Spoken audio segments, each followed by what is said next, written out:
Now, You from know? from your opinion, what's the cost of building a company that only works when the founder is fully present? I mean, there must be like I mean, we've seen it in Hmm. Microsoft, we've seen it in Hmm. big companies Right. where Hmm. the founder generally Hmm. is Hmm. not the right guy to drive it forward. I mean, Hmm. that's Right. beside any other Hmm. illnesses or Hmm. sickness that's going Hmm. on or any Hmm. other issues. Right. You Right. know, just at some point, the founder must realize I'm not the guy who's going to be able to take it. Hmm. I'm the idea person. Right. I'm Right. not the person Yeah. that's probably going to take Hmm. it forward. Hmm. Have you Right. gone through these kind of Hmm. conversations?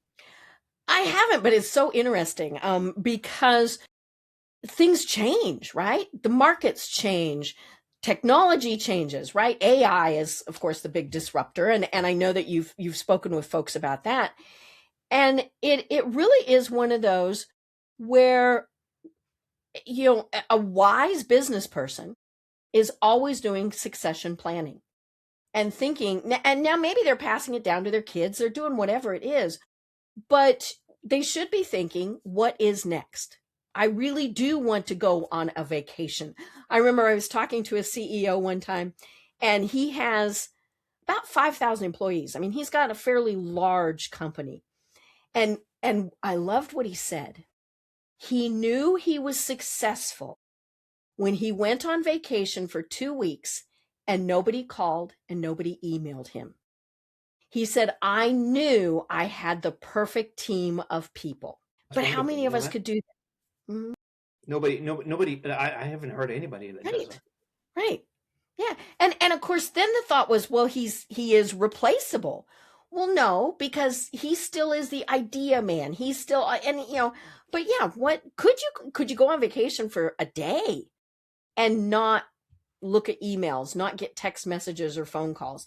Many of us can't do that. Tell me a little bit about protecting people from the truth. Mhm.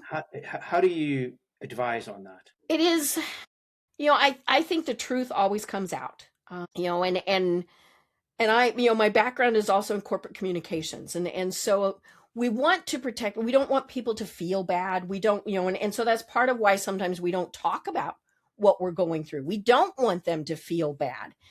But, you know, we can, it's the opposite of the movie, right? We can handle the truth. Yeah, Yeah. oh my And God, yes. yes, and but said much more nicely, right? That's Um, right. and and I think what it shows is that we trust people. And we trust them with that truth. Now, do you have to tell every single thing? No. you know Yeah, but when you determine what needs to be told and to who, it's okay to trust them with knowing that. yeah, absolutely. And do you come across a situation where silence does more damage than disclosure? Because people make things up, right? It's like we were saying, if say you have a CEO who starts coming in late every day and he's looking a little rough, right? But he doesn't tell anybody anything. The rumor mill has him drinking, has him, all sorts of things.